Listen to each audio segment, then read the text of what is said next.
5 seat का तिलिस्म चल रहा है। ये तिलिस्म कौन जीतेगा, ये रण, ये बड़ा सवाल है। लेकिन सबसे बड़ा सवाल यह है, इस वक्त मैं खड़ा हूं पौड़ी गढ़वाल सीट के अंतर्गत आने वाले रामनगर विधानसभा में, और यहां पर चर्चा करूंगा भारतीय जनता पार्टी और कांग्रेस के तमाम नेता कार्यकर्ता, ये सब हमारे साथ मौजूद हैं, इनसे कि आखिर पौड़ी गढ़वाल सीट पर क्या भारतीय जनता पार्टी का कमल खिलेगा या फिर कांग्रेस अपना परचम लहराती नजर आएगी। सबसे पहले भारतीय जनता पार्टी से हैं सर, बड़े मुद्दे कौन से हैं जिनको लेकर जनता के बीच जा रहा है?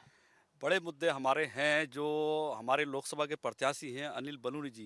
यहाँ पर चाहे एयर कनेक्टिविटी हो, हवाई अड्डा हो या रेलवे कनेक्टिविटी हो, ये हमारे बड़े मुद्दे हैं। और राज्यसभा सांसद अनिल बलूनी जी जब लोकसभा के प्रत्याशी नहीं थे तब से उनका रामनगर से विशेष लगाव और इतने उन्होंने कार्य किए। अगर विधानसभा की लास्ट छोर से आप स्टार्ट होते हैं धनगढ़ी पुल और कुमाऊं का गढ़वाल का प्रवेश द्वार बहुत बड़ा मुद्दा है जो कांग्रेस 70 साल से नहीं बना पाई। आज वो काम मौके पर जहाँ पर आप देख के आएंगे वहाँ पर काम शुरू हो गया है। धनगढ़ी पुल और जो वाइल्ड लाइफ यहाँ पर वन जीव पर्यटन बाहुल क्षेत्र है, रेस्क्यू सेंटर जो मानव वन्य संकट में घायल होते हैं उनको रखा जाता है। टाइगर सफारी माननीय प्रधानमंत्री मोदी जी को लाने के बाद यहाँ पर पर्यटन में बहुत अपार वृद्धि हुई है। जब यहाँ पर एयरपोर्ट जैसे संसाधन यहाँ पर एयरपोर्ट उपलब्ध होगा तो पर्यटक भी आएगा और रोजगार भी बढ़ेगा। ये हमारे बहुत बड़े मुद्दे हैं रामनगर के अंदर। और माननीय बलूनी जी विलुप्त होते त्यौहार, चाहे वो इगास हो या बुढ़ दिवाली हो, उनके एक आदेश पे हम लोग रामनगर के लोग विलुप्त होते त्योहारों को एक वैश्विक उन्होंने पहचान दी है। चाहे वो एयर कनेक्टिविटी हो, रेलवे कनेक्टिविटी हो, चाहे वो डॉपलर हो, चाहे वो टेलीफोन एक्सचेंज, चाहे दो कुमाऊं गढ़वाल के, उन्होंने हर क्षेत्र में काम किया है। तो ये हमारे बहुत बड़े मुद्दे हैं और मैं आशा है और सब लोग कह रहे हैं कि बहुत बढ़िया कैंडिडेट भारतीय जनता पार्टी को मिला। हम यहाँ से माननीय बलूनी जी को 50,000 वोटों से जिता के भेजने वाले हैं।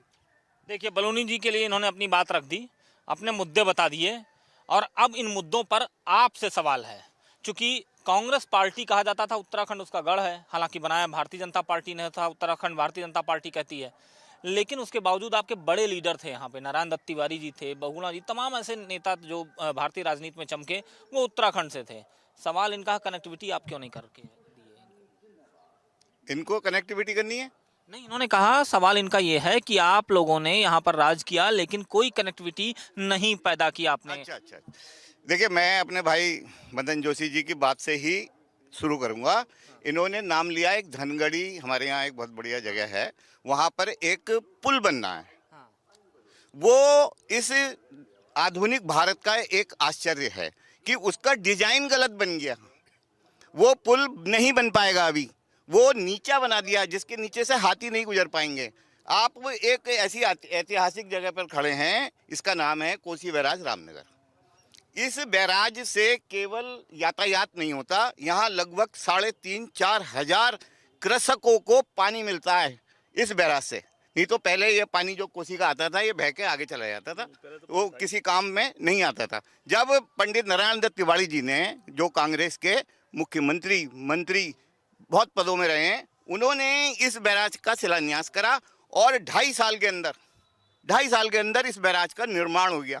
अभी बड़ी विडंबना है और बड़ा हमें दुख है कि उनके शिलान्यास के पत्थर को एक ताले में बंद कर दिया है, कोई देख नहीं सकता। पत्थर ताले में बंद हो गया, सारी चीजें हो गई, आपने बता दिया, लेकिन उसके बावजूद आपके यहाँ पर दो मुख्यमंत्री और रहे, बहुगुणा जी रहे जो भारतीय जनता पार्टी में है, हरीश रावत जी रहे, लेकिन उसके बावजूद भी इनका कहना है कि अछूता रह गया विकास से कुमाऊं मंडल और गढ़वाल मंडल। देखिए, अब मैं आपको विकास बताऊं, हम तो रामनगर में बैठे हैं।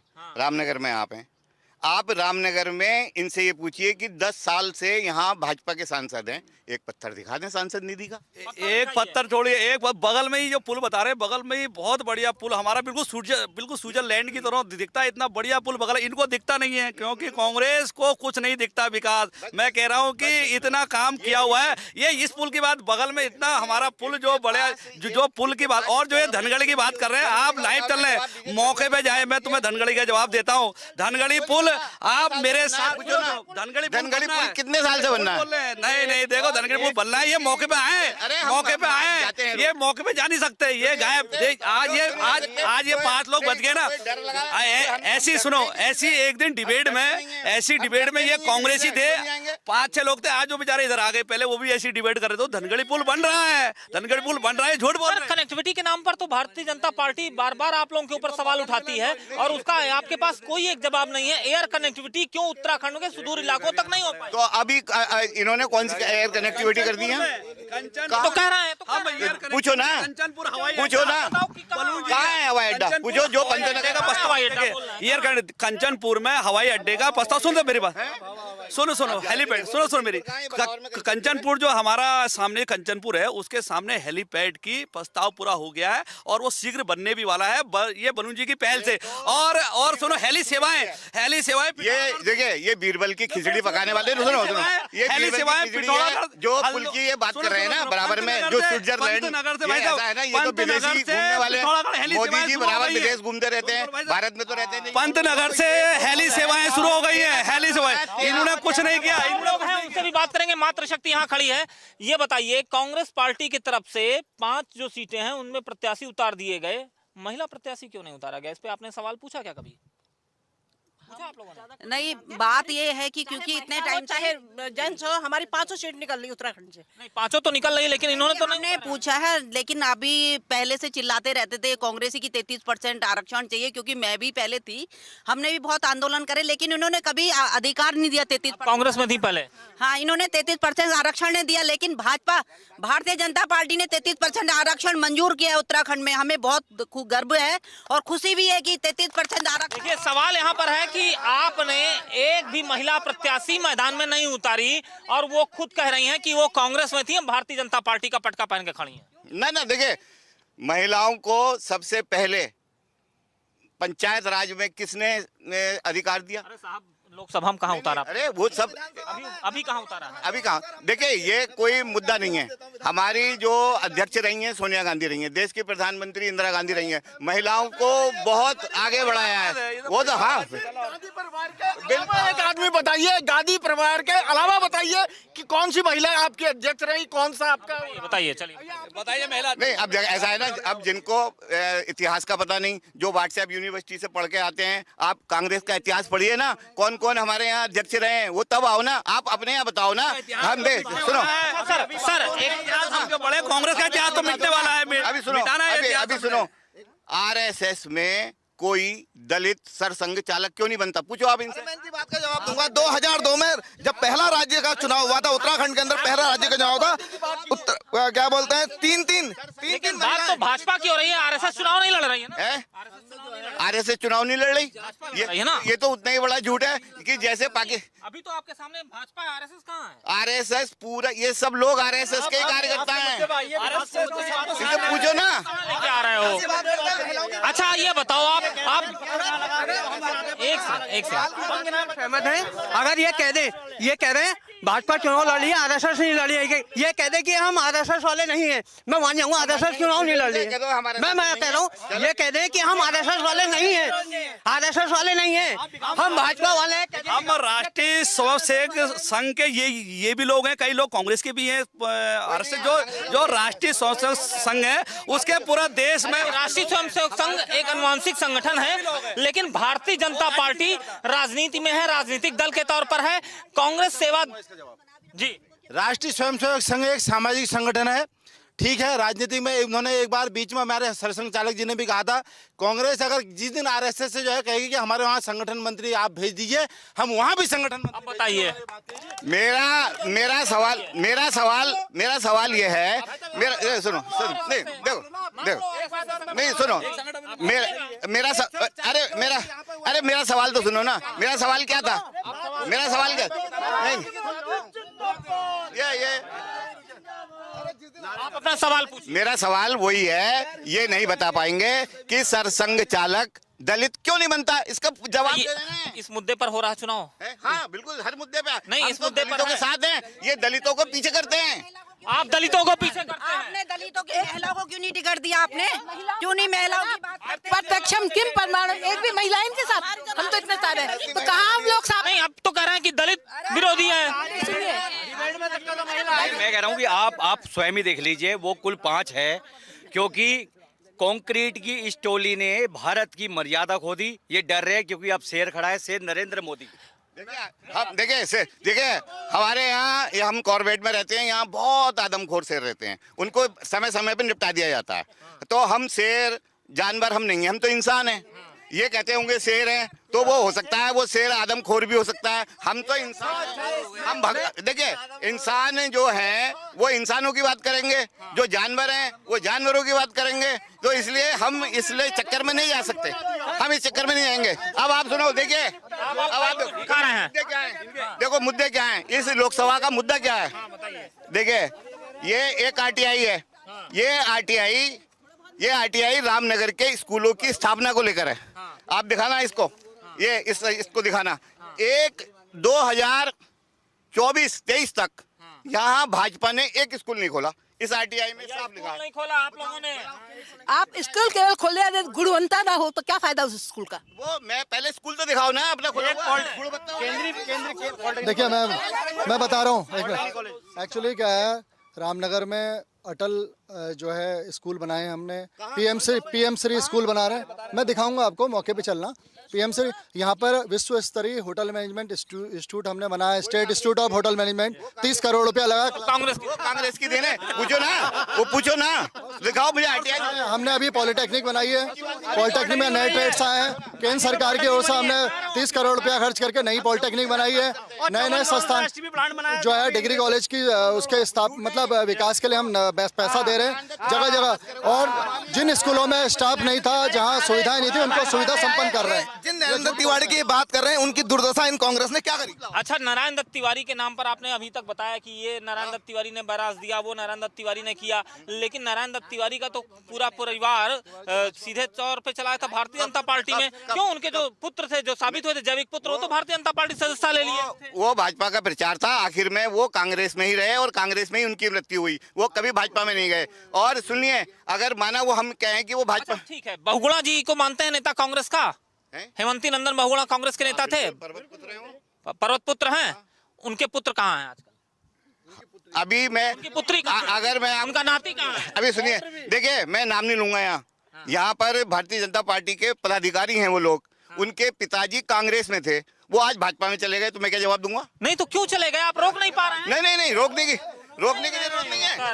सर रोक नहीं पा रहे? नहीं करे तो क्या लोग हमारे यहाँ आ नहीं रहे हैं? कहाँ नहीं आ रहे हैं? अभी हमारी एक छोई में मीटिंग हुई, वहाँ पर 15 लोगों ने कांग्रेस की सदस्य। अब चक्कर क्या है, जो मीडिया है वो कांग्रेस पे फोकस नहीं करती। अब उन्होंने जो है केवल भाजपा पे फोकस, आप पे ही फोकस नहीं, आपका नहीं, आपका अभी तो नहीं, ये इस समय मजबूरी है, ये इस समय मजबूरी है कि आपको हम पे फोकस करना है, वैसे नहीं करेंगे। मुद्दे पर बात करो, मुद्दे पे। 5 बड़े मुद्दे हैं। अंकिता हत्याकांड, अंकिता हत्याकांड में भाजपा अंकिता के नाम पे अगर आज बात कर रहे हैं तो उस आपने क्यों नहीं उनकी मां को? मैं बता रहा हूँ अगर वो हमारी पार्टी में होती जरूर देते। अंकिता के सम्मान की लड़ाई, अंकिता के सम्मान की लड़ाई सब लड़ रहे हैं। एक महिला लड़ रही है, एक वो लड़ रहा है। ये हाकम सिंह को, चलिए अंकिता, एक मुद्दा अंकिता हो गया। दूसरा मुद्दा हाकम सिंह पेपर लीक पे क्या करना है?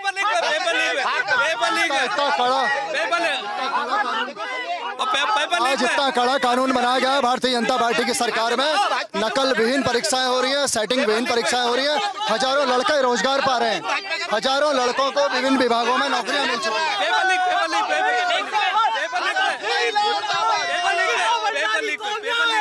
पर बताइए।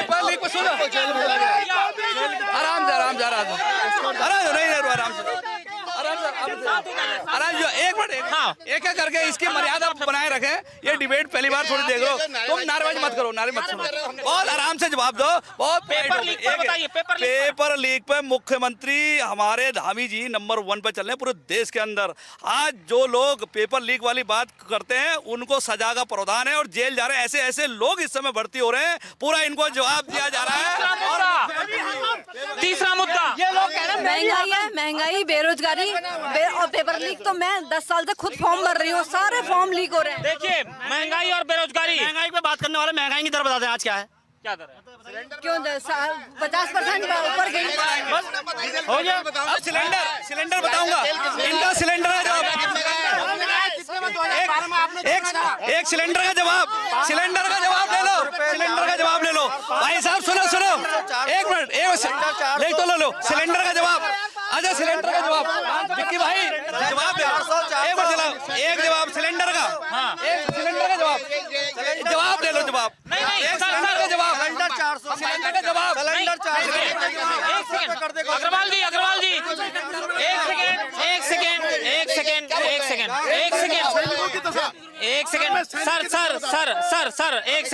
एक सेकेंड जवाब ले लो, दोनों से जवाब लो। हाँ मैं दोनों से, चार लोग, एक सेकेंड। महिलाएं लाइन में लगी रहती थी एक सिलेंडर का जवाब विक्की भाई, आपने सिलेंडर कहा ना, मेरी सुन लो, उसका जवाब सुनो। जवाब दे रहे हैं आपके नेता, जवाब दे रहे हैं। एक जवाब दे रहा हूँ, एक बार विक्की भाई सिलेंडर का जवाब सुन लो, फिर कहना, फिर तुम बोलना, हम बोलें, कोई बात नहीं। सिलेंडर के मामले में हमें पता है, हमारी माताएं बहनें कांग्रेस के टाइम पे अपने बच्चे, उनके हस्बैंड भी नौकरी में नहीं जाते थे, एक सिलेंडर रख के बच्चों को लाइन पे बैठा के घंटों लाइन में कई दिन, और गैस को लूट ले जाता था, सड़क पे जाम लगाना पड़ता था, वो सिलेंडर भी पूरा नहीं आता था। आज कोई बता दे, मोदी जी के टाइम पे कोई बता दे, अगर तुम्हारे घर में गैस नहीं पहुंच रहा है, 831 रुपए का सिलेंडर है, और जो उज्ज्वला 300 रुपए सब्सिडी, 550 का सिलेंडर है। और आज पंपापुरी में इनसे पूछो, गैस की पाइपलाइन रामनगर में बिछ गई है। बिल्कुल सर, चौथा मुद्दा नहीं देखिए, आपने नहीं सुनिए, कोई उत्तर नहीं, आप पहले मेरी बात सुनिए। देखिए पेपर लीक की बात आई, कोई जवाब नहीं आया। पेपर लीक पे जवाब दे रहे हैं, पेपर लीक पे आज सजा का, आज कार्रवाई हो रही है, जेल जा रहे हैं, जेल जा रहे हैं। जेल कौन जा रहा है? देखिए बस एक मिनट रुको ना। देखिए ये कह रहे हैं कि पेपर लीक वाले जेल जा रहे हैं। पेपर लीक का हाकम सिंह तो भाजपा का प्रचार कर रहा है, अब पूछो ना इनसे क्यों कर रहा है। झूठ बोल रहे, नकल विरोधी। सुनो नहीं, सब फर्जी है, सुनो। अब आप चौथा मुद्दा बोलिए। एक मुद्दा ये है कि मन की बात ना करें, मन की जनता की बात भी सुने, उसे दबाने की कोशिश ना करें। है, लेकिन कांग्रेस की बात भी सुननी है। चौथा मुद्दा देखो, चौथा मुद्दा है अतिक्रमण पे जवाब नहीं बोलूंगा, मुझे बहुत जानकारी। अतिक्रमण केवल उन्हीं को हटाया जा रहा है। सुनो, जो डेमोग्राफी चेंज कर रहे हैं, बाहर से आए हुए विशेष समुदाय के लोग 5,000 वोट यहाँ बताइए, विशेष समुदाय का सीधा आपके ऊपर सवाल उठता है कि आप लोगों ने डेमोग्राफी चेंज कराई। देखिए ऐसा सुनो ये बताएंगे देखो, ऐसा है, रानीखेत रोड है हमारे यहाँ, रानीखेत रोड पर बहुत ही भीषण अत्याचार हुआ है वहाँ के लोगों पर, और उनको हटाया गया। उसमें जो विशेष समुदाय कर रहे हैं ना, इनके यहाँ अल्पसंख्यक मोर्चा है, उसमें मुसलमान हैं, लेकिन यहाँ पर सुनिए, नहीं यहाँ सब बाहर के, सुनिए इनके अभी देखिए रानीखेत रोड पर जब वो ठेले हटाए गए और जो फड़ हटाए गए, जो दुकानें तोड़ी गई, वो सब हिंदू थे। 10 करोड़ बांग्लादेश से घुसपैठे यहाँ घुसा दिए, इस भारत में घुसा। डेमोग्राफी तो चेंज हुई है ना उत्तराखंड की सर 2.5% सरकारी आंकड़ा है 2011 की। अगर आप जनगणना की रिपोर्ट देखिए और 2001 की देखिए तो 2.5% मुस्लिम आबादी बढ़ी है उत्तराखंड में। डेमोग्राफी चेंज नहीं हुई है क्या? आप नहीं मानते? 10 साल से नरेंद्र मोदी देश के प्रधानमंत्री थे, अभी तो नहीं है फिलहाल, अभी तो थे। उन्होंने यहाँ पर किसी बांग्लादेशी को निकाला या वो पकौड़ी तलते रहे 10 साल तक? सब भाग रहे हैं, सब छोड़ के भाग रहे हैं, सब छोड़ के। मैं एक ताजा उदाहरण देता हूँ, इनका विशेष भाग रहे हैं 35% बढ़ी आबादी। जो नरेंद्र मोदी हैं, अरे एक मिनट सुनो, जो नरेंद्र मोदी हैं, उन्हें भारत के मुसलमानों से तो नफरत है, लेकिन विदेशों में जाके उन्हें गले लगाते हैं। पांचवा मुद्दा बताओ। सर, पांचवा मुद्दा बताने से पहले मैं आपसे सबसे पहले ये कहना चाहता हूँ, जो आपने कहा था ना महिलाओं को कांग्रेस ने क्या दिया, महिलाओं को टिकट नहीं दिया। यहाँ पे कई महिलाएं ऐसी हैं, कोई राज्य मंत्री रही हैं कांग्रेस से, आज भाजपा में आ गई है, उनने सब दिया है, और कई पद में नहीं। आप सुनिए, मेरा व्यक्तिगत अधिकार है। आप रुको, आप सुनिए, आप सचिन चुप, बोलने दो ना, चुप। पांचवें मुद्दे में आ जाओ, पांचवें मुद्दे पे। हमने कांग्रेस के लिए कितना काम किया है, 11 दिन का। हम किस पार्टी में जा रहे हैं, क्या जा रहे हैं, ये हमारा विशेष अधिकार। ये तो वो है कि जो मंदिर जा रहे हैं उनको निकाल देंगे। देखिए यहाँ पर महिलाओं में 2 महिला खड़ी हैं जो महिला आयोग की सदस्य और उपाध्यक्ष रह चुकी हैं, अब उन्हें नहीं मिला। इस समय नहीं है ना उसमें। मैं ना 11 दिन का बच्चा छोड़ के कांग्रेस को दिन रात सींचा। मैंने इतना काम किया कांग्रेस में अपने परिवार की तरफ। रामनगर में ये डिबेट इस तरह चलती रहेगी। उत्तराखंड में चुनावी सफर चलता रहेगा और उस चुनावी सफर के दौरान सत्ता पक्ष और विपक्ष आमने सामने होते रहेंगे। इंडिया डेली लाइव के लिए